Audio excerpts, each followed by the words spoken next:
This is a fictional romantic story created for entertainment purposes only. All characters, events, and organizations are entirely imaginary. She was clumsy, broke, and one bad week away from going home to her mother. He was an Italian mafia boss who'd fired every assistant he'd ever had. Some lasted 4 days. She lasted 4 weeks. Then he took her to Florence and told her she was the only person in every room she'd ever entered. What happened between the spilled water and the bridge over the Arno? Stay right here. Because this is the kind of story you don't walk away from in the middle. And before we begin, can we hit 250 likes on this one? Drop a comment and tell me where you're listening from. Let's go. The morning I walked into the Bianchi Tower in Midtown Manhattan, I told myself it was just a job, just a paycheck. Just another Tuesday in a city that never bothered to care about anyone's problems. I was wrong about all of it. The building was a monument to quiet intimidation. 42 floors of black glass and Italian marble rising against a pewter sky. The kind of structure that didn't ask you to look at it. It commanded it. I stood on the sidewalk with my portfolio pressed against my chest, and my heart beating somewhere in my throat, watching the revolving door swallow men in dark suits like a machine consuming its own fuel. The November wind off the Hudson cut right through my peacoat and tangled my blonde hair across my face, and I thought, for exactly 3 seconds, about turning around and going back to my overpriced Brooklyn apartment and my stack of unopened bills. 3 seconds. That was all the hesitation I could afford. My name is Chloe Anderson, and I am, by most accounts, a walking disaster. I trip over flat surfaces. I spill coffee on important documents. I once knocked a birthday cake off a table in front of 45 people and caught only the candles. My friends call it charm. My former employers called it a liability. The employment agency that sent me here this morning had used the word spirited, which I understood to be their most diplomatic option. The position was personal assistant to one Lorenzo Bianchi, CEO of Bianchi Enterprises. The agency briefed me for exactly 7 minutes, which was enough time to tell me that the role paid 3 times the industry standard, that my predecessor had lasted 4 days, and that I should exercise professional discretion at all times. When I asked what had happened to the previous assistants, plural, I'd heard there were several. The recruiter smiled the way people smile when they know something they've decided not to tell you. I went anyway. The lobby was all onyx and low light, the kind of silence that felt engineered. A security guard checked my ID with the expression of a man who had seen everything and been impressed by none of it. A woman at the front desk. Severe bun, designer glasses, the posture of someone who had trained herself never to flinch, handed me a badge without looking up, and told me to take the private elevator to the 42nd floor. I managed to get onto the elevator without incident. This felt like a victory. The doors opened to a reception area that looked more like a palazzo than an office. Cream-colored walls with dark wood paneling, a chandelier that was tastefully enormous, abstract oil paintings that probably cost more than my student loans, and flowers, deep red peonies in tall vases that filled the air with something rich and heavy. The whole space breathed old money and Italian restraint, elegant in the way of things that had nothing left to prove. A woman stood when she saw me, mid-50s, immaculate in a charcoal blazer, with the kind of watchful eyes that took inventory of a person in under 2 seconds. Ms. Anderson. Not a question. I'm Rosa, Mr. Bianchi's head of operations. I'll be your point of contact for onboarding. She said onboarding the way someone might say cremation. Technically accurate, slightly ominous. Mr. Bianchi has a call until 9:30. I'll show you the workspace and we'll go over protocols before you meet him.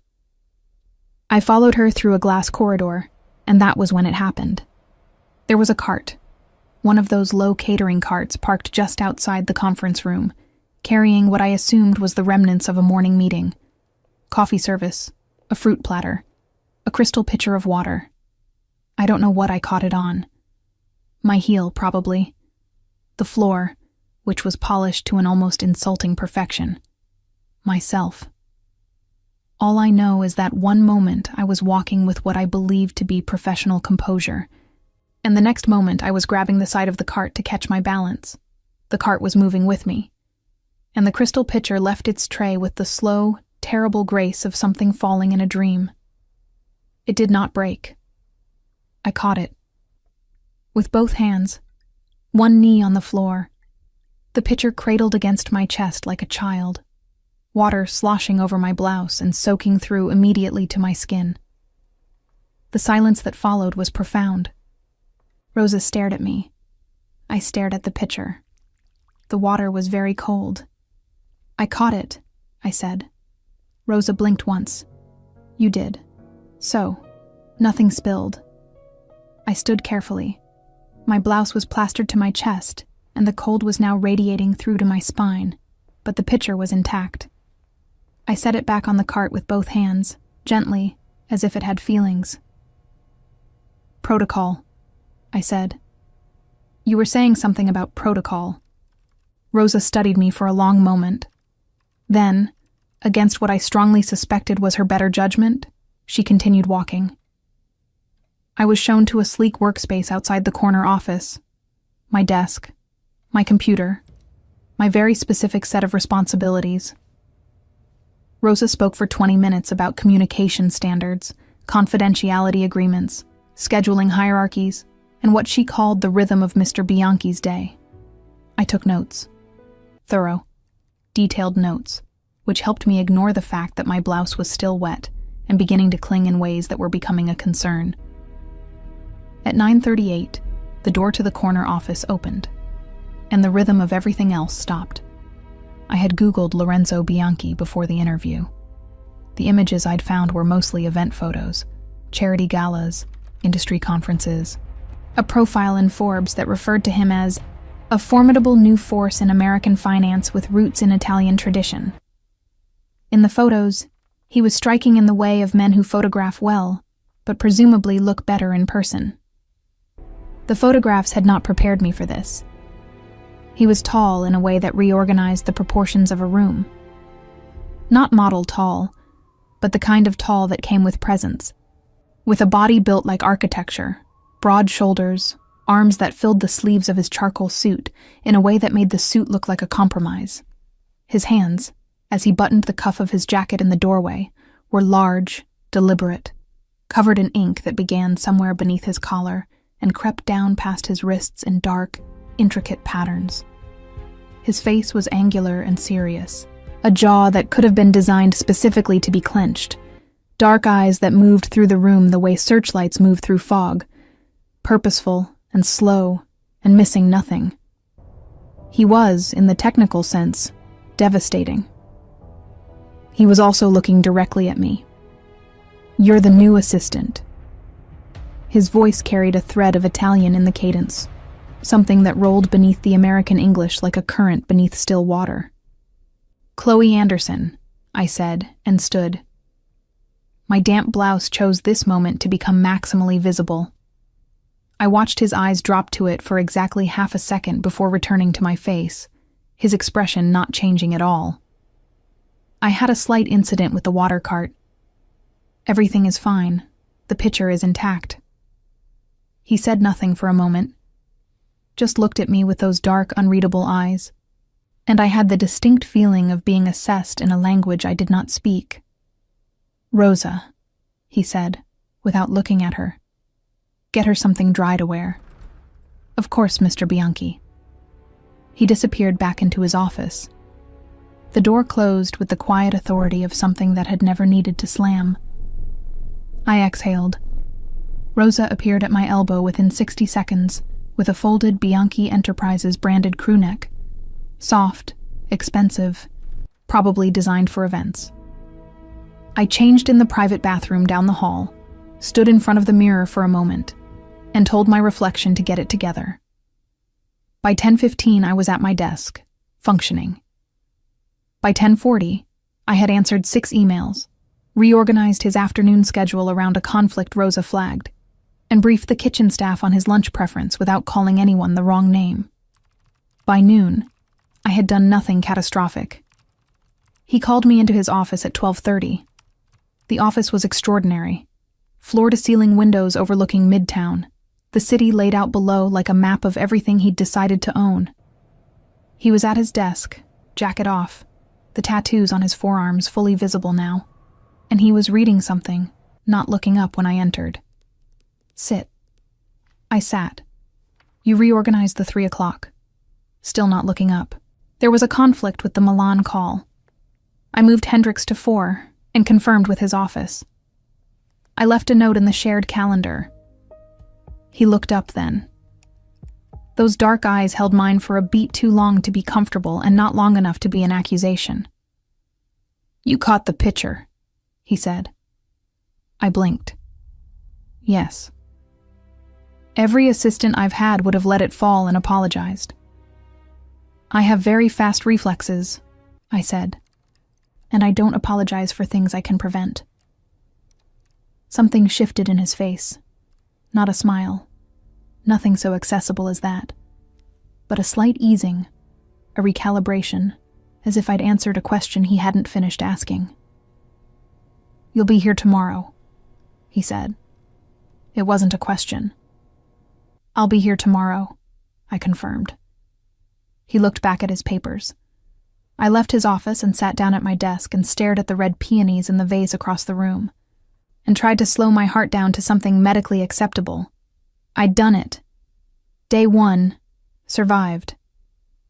What I didn't know yet, what I couldn't have known, was that the man behind that closed door was not just a CEO, that Bianchi Enterprises was not just a company, that the careful, controlled world I had just walked into was built on foundations that the law couldn't see and that I was already too close to turn away from.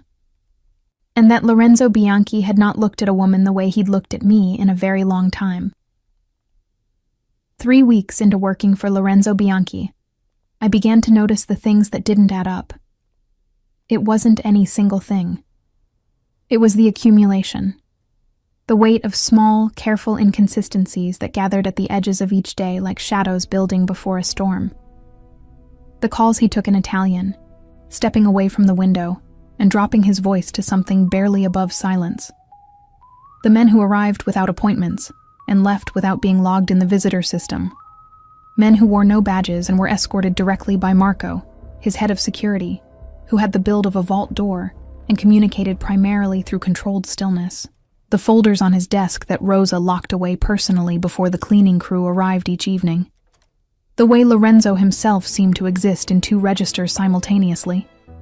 The polished executive who moved through conference rooms with effortless authority, and something underneath that, older and harder, something that surfaced in the precise way he watched exits when he entered a room.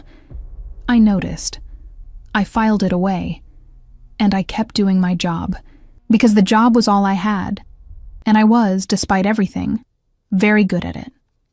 By week 3, I had outlasted every assistant he'd had in the past 2 years.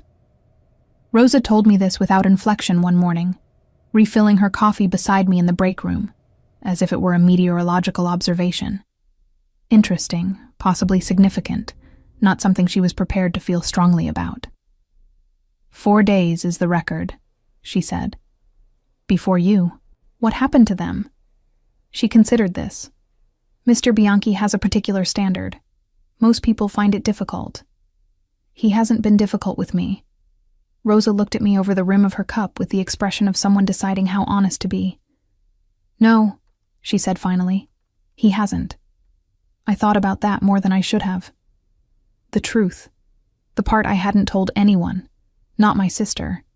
Not my friend Danica, who kept texting me asking if my terrifying boss was hot, was that working for Lorenzo Bianchi was, in the strangest possible way, the clearest I'd ever felt. His world demanded precision.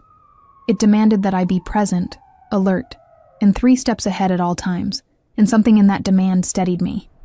I stopped tripping. I stopped apologizing preemptively. I showed up every morning with my notes organized, and my instincts calibrated, and I navigated his impossibly complex schedule with a focus I hadn't known I was capable of. He noticed. He didn't say so outright.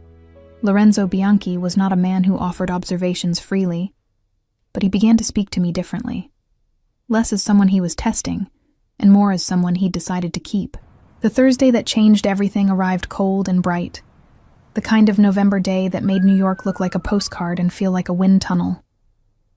I was at my desk by 8, running through his afternoon briefings, when Marco appeared in my peripheral vision. Marco never came to my desk. Marco existed on the perimeter of things, watchful and static, and his appearing directly in front of me produced an involuntary clenching of every muscle I had. "Mr. Bianchi needs you," he said. "Bring a notepad." Inside the office, Lorenzo was standing at the windows with his back to me, hands clasped behind him, looking out at the city below. He was in a dark suit. He was always in a dark suit, but his posture held something different today. A tension that I felt across the room before I could name it. "Close the door," he said. I closed it. "Sit." I sat. I had my notepad. I waited. He turned from the window and I saw it then. Something behind those dark eyes that I hadn't seen before. Not anger. Not the cool authority that was his default register. Something more internal than that. Something that looked, briefly, almost like conflict. "I need to speak to you about the nature of this company," he said. "All right." He studied me. "You're not afraid of me." It wasn't a question, but I answered it anyway. "No. Most people are. I know. That's either very brave or very uninformed." "Probably both," I said. "But I'm a good assistant either way." Something moved across his face. Not quite a smile, but the ghost of one. The shadow left behind after amusement had passed through. He moved from the window and sat on the edge of his desk, closer than he usually positioned himself, and the space between us contracted into something I was very aware of.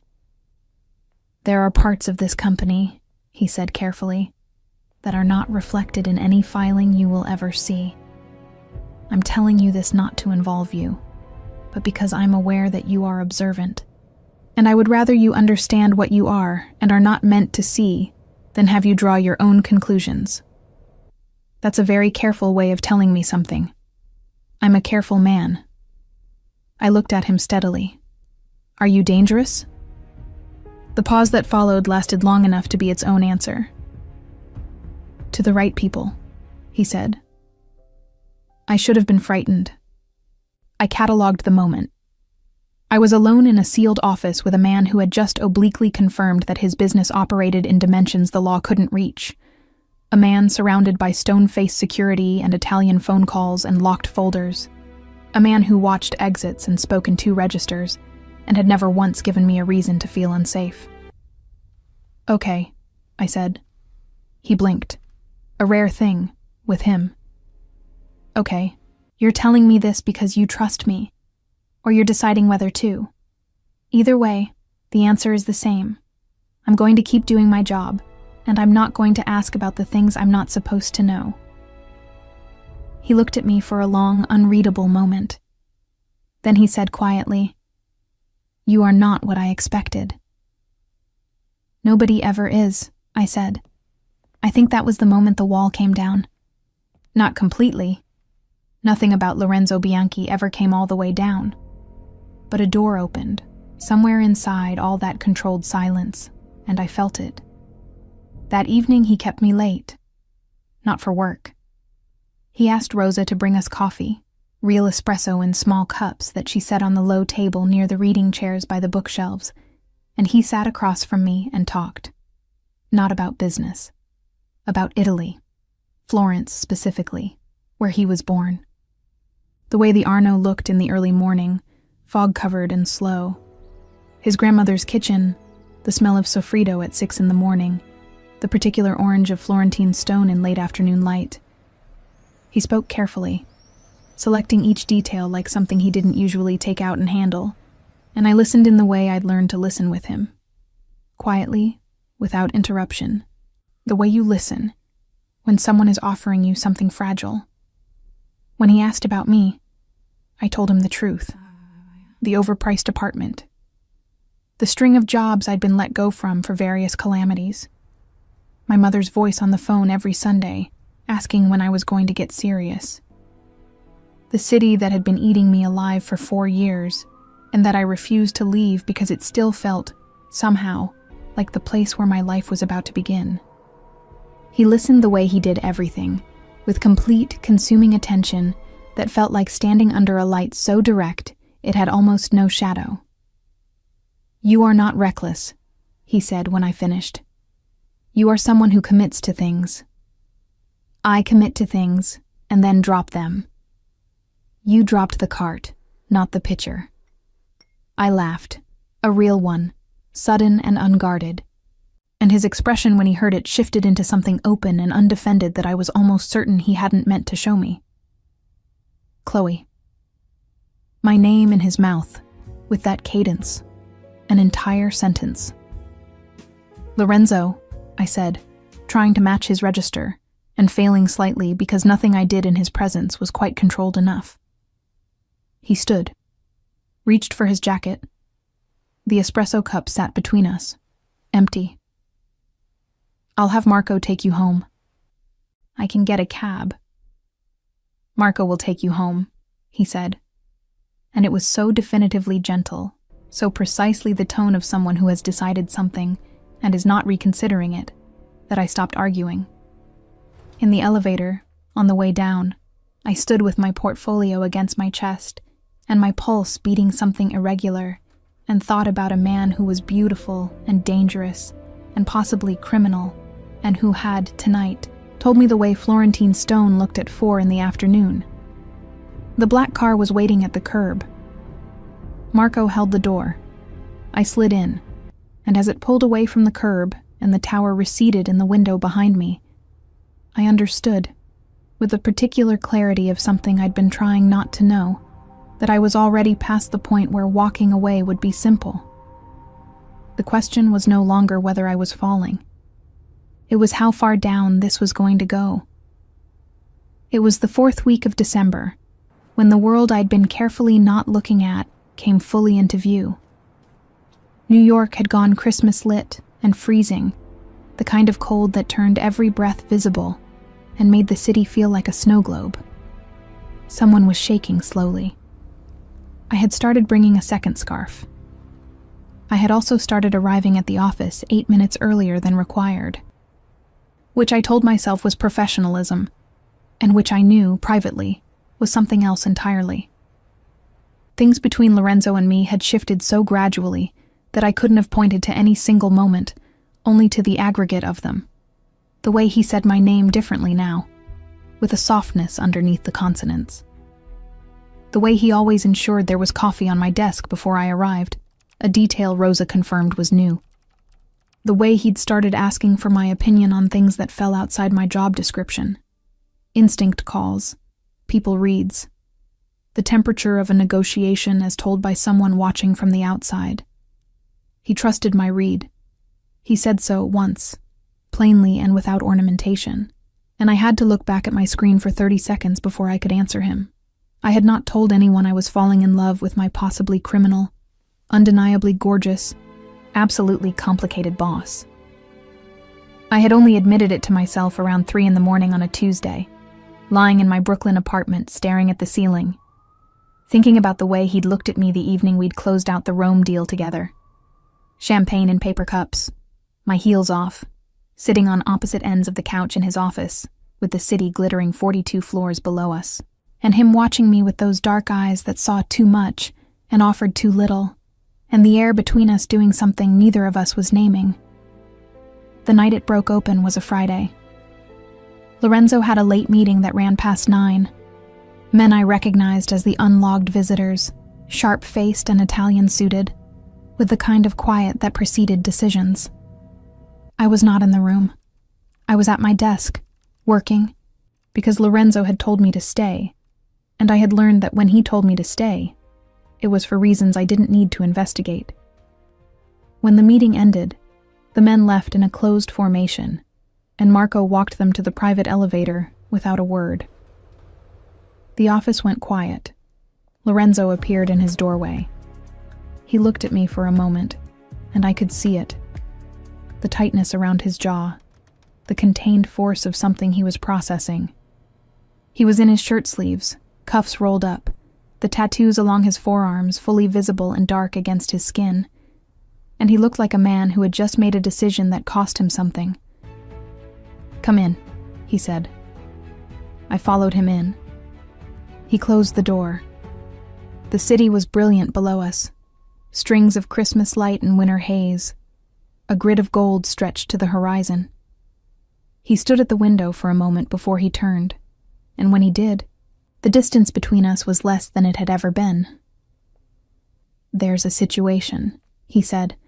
"Someone inside the company has been communicating with a federal task force, feeding information selectively, the kind of information that could—" He stopped, chose the next words carefully.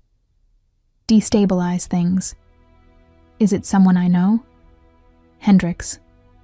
Hendricks, the man I'd rescheduled 5 times in the last month, who'd seemed nervous in a way I'd attributed to his general personality, and now understood differently. "I noticed he was—" "I know what you noticed," Lorenzo said. "You mentioned it in a briefing. I didn't act on it quickly enough." He said this with the tone of a man who did not often acknowledge miscalculation, and the fact that he was saying it to me mattered in a way I felt physically. "It's being handled." "Handled how?" He looked at me with those dark, assessing eyes. "Legally," he said. "I have lawyers for this. I don't handle things the way you might be imagining." I hadn't said what I was imagining. He'd read it anyway. "Okay," I said. "There's something else." He stepped closer, and the room contracted. "My associates, the men who were just here, they've raised a concern about you." My heart made a sound inside my chest. About me. About how much I've told you. About how often you're near conversations you weren't meant to be part of. His jaw tightened. "They suggested removing you from this position." The word removing landed somewhere cold. "And?" I said. "And I told them that wasn't going to happen." I looked at him. He looked back at me, and neither of us moved, and the silence between us was the loudest thing in the room. Lorenzo. His name felt different now in my mouth, more precise. "I am not a simple man," he said. "My life is not a simple thing. I have built it to keep certain people at a distance because distance is the only protection I can offer them." He paused. "I have not been able to maintain that distance with you." I noticed. This is not easy for me to say. I know that too. He reached out and touched my face.